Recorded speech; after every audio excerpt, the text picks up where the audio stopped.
आज के जो देशभक्त के क्रेडिट लेने वाले बीजेपी और आरएसएस आजादी के पहले और स्वतंत्रता संग्राम में उनका योगदान कैसा रहा, उनकी भागीदारी क्या थी, अंग्रेज को भगाने में उनका क्या अहम भूमिका रहा। आज हम इस वीडियो में पूरे चर्चा करेंगे, तर्क वितर्क करेंगे और आपको बताते हैं कि संघ परिवार का आजादी में क्या महत्वपूर्ण भूमिका रही। आइए जानते हैं और तमाम सारे सवालों का जवाब भी जानते हैं।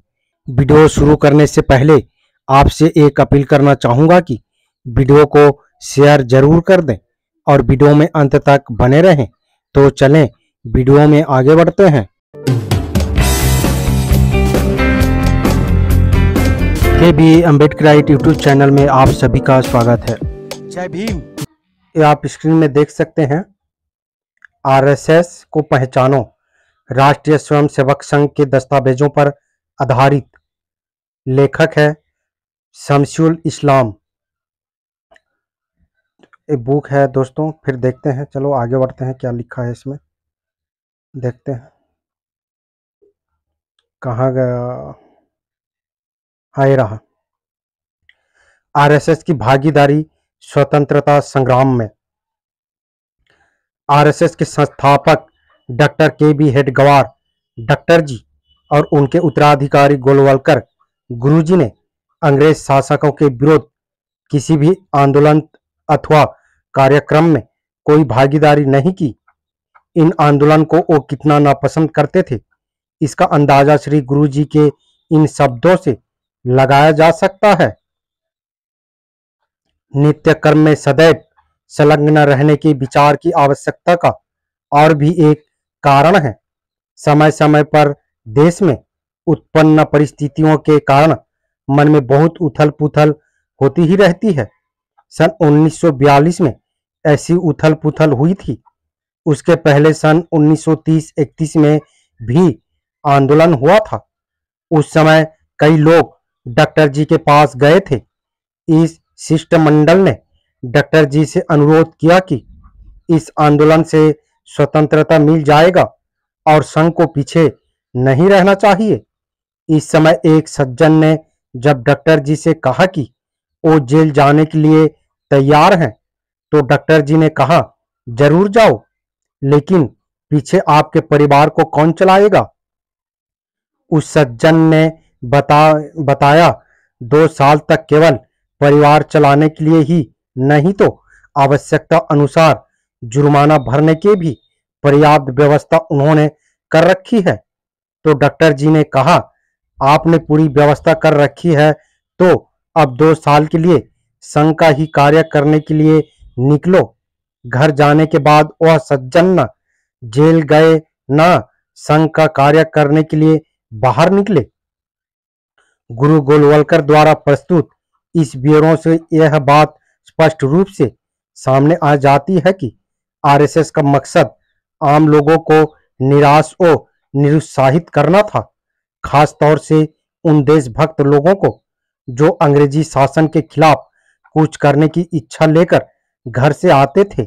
अगर आरएसएस का रवैया 1942 के भारत छोड़ो आंदोलन के प्रति जानना हो तो श्री गुरु जी के इस शर्मनाक वक्तव्य को पढ़ना काफी होगा। सन 1942 में भी अनेकों के मन में तीव्र आंदोलन था। उस समय भी संघ का नित्य कार्य चलता रहा। प्रत्यक्ष रूप से संघ ने कुछ न करने का संकल्प किया, परंतु संघ के स्वयं सेवकों के मन में उथल पुथल चल रही थी। संघ यह अकर्मण्य लोगों की संस्था है, इनकी बातों में कुछ अर्थ नहीं, ऐसा केवल बाहर के लोगों ने ही नहीं, कई अपने स्वयं सेवकों ने भी कहा। वो बड़े रुष्ट भी हुए। इस तरह स्वयं गुरुजी से हमें यह तो पता चल गया है कि आरएसएस ने भारत छोड़ो आंदोलन के पक्ष में परोक्ष रूप से किसी भी तरह की हिस्सेदारी नहीं की। लेकिन आरएसएस के किसी प्रकाशन या दस्तावेज या स्वयं गुरु गोलवलकर के किसी वक्तव्य से आज तक यह पता नहीं चल पाया है कि आरएसएस ने अप्रत्यक्ष रूप से भारत छोड़ो आंदोलन में किस तरह की हिस्सेदारी की थी। गुरु गोलवलकर का यह कहना है कि भारत छोड़ो आंदोलन के दौरान आरएसएस का रोजमर्रा का काम ज्यों का त्यों चलता रहा, बहुत अर्थपूर्ण है। यह रोजमर्रा का काम क्या था, इसे समझना जरा भी मुश्किल नहीं है। यह काम था मुस्लिम लीग के कंधे से कंधे मिलाकर हिंदू और मुसलमान के बीच खाई को गहराते जाना। इस महान सेवा के लिए कृतज्ञ अंग्रेज शासकों ने इन्हें नवाजा भी था। यह बात गौरवलत है कि अंग्रेजी राज में आरएसएस और मुस्लिम लीग पर कोई भी प्रतिबंध नहीं लगाया गया था। सच तो यह है कि गुरु गोलवलकर ने स्वयं भी कभी यह दावा नहीं किया कि आरएसएस अंग्रेज विरोधी था। अंग्रेज शासकों के चले जाने के बाद बहुत बाद गुरु गोलवलकर ने 1960 में इंदौर मध्य प्रदेश में अपने एक भाषण में कहा, कई लोग पहले इस प्रेरणा से काम करते थे कि अंग्रेज को निकालकर देश को स्वतंत्रता करना है। अंग्रेजों के औपचारिक रीति से चले जाने के पश्चात यह प्रेरणा ढीली पड़ गई है। वास्तव में इतनी ही प्रेरणा रखने की आवश्यकता नहीं थी। हमें स्मरण होगा कि हमने प्रतिज्ञा में धर्म और संस्कृति की रक्षा कर राष्ट्र की स्वतंत्रता का उल्लेख किया है। उसमें अंग्रेजों के जाने न जाने का उल्लेख नहीं है। आरएसएस ऐसी गतिविधियों से बचता था जो अंग्रेजी सरकार के खिलाफ हो। संघ द्वारा छापी गई डॉक्टर हेडगवार की जीवनी में भी इस सच्चाई को छुपाया नहीं जा सकता है। स्वतंत्रता संग्राम में डॉक्टर साहब की भूमिका का वर्णन करते हुए बताया गया है कि संघ स्थापना के बाद डॉक्टर साहब अपने भाषणों में हिंदू संगठन के संबंध में ही बोला करते थे। सरकार पर प्रत्यक्ष टीका नहीं के बराबर रहा करती थी।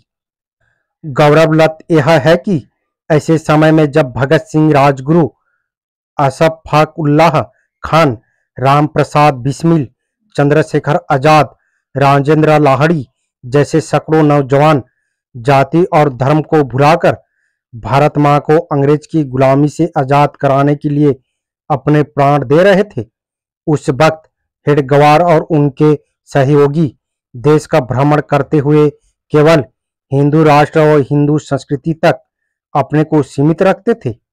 यही काम इस्लाम की झंडावर दार मुस्लिम लीग भी कर रही थी। जाहिर है इस सब का लाभ केवल अंग्रेज शासकों को ही मिलना था। वीडियो आपको कैसी लगी अपनी राय कमेंट बॉक्स में जरूर दें। वीडियो अगर पसंद आए तो लाइक करें, हाइप करें और वीडियो से रिलेटेड अगर कोई सवाल करना चाहते हैं तो कर सकते हैं। हम प्रयास करेंगे कि आपके सवालों का जवाब दे सकें, वो चाहे कमेंट बॉक्स के माध्यम से हो या फिर वीडियो के माध्यम से। उम्मीद करता हूँ वीडियो को समझ गए होंगे। अगर समझ गए हैं तो अपने परिवारजनों को, दोस्तों को, मूल निवासी, SC, ST, OBC, Bahujan Samaj को शेयर जरूर करें ताकि उन्हें भी पता चल सके, जानकारी हो सके। मेरा आप सभी बहुजन समाज, मूल निवासी अम्बेडकरवादियों से अपील है, हम अपने समाज को जागरूक करने के लिए बहुत मेहनत करते हैं और अम्बेडकर विचारधारा वाले वीडियो को लाते रहते हैं। आपकी एक सब्सक्राइब हमारे हौसले को बुलंद कर हमें दोगुनी हौसला प्रदान करता है, मजबूत करता है। इसलिए आप सभी से गुजारिश है कि हमारे चैनल को सब्सक्राइब करके हमें सपोर्ट जरूर करें ताकि हम अगले नए वीडियो डालें तो आप तक नोटिफिकेशन जा सके और कुछ महत्वपूर्ण जानकारी मिल सके। धन्यवाद। जय भीम, जय संविधान, जय मूल निवासी।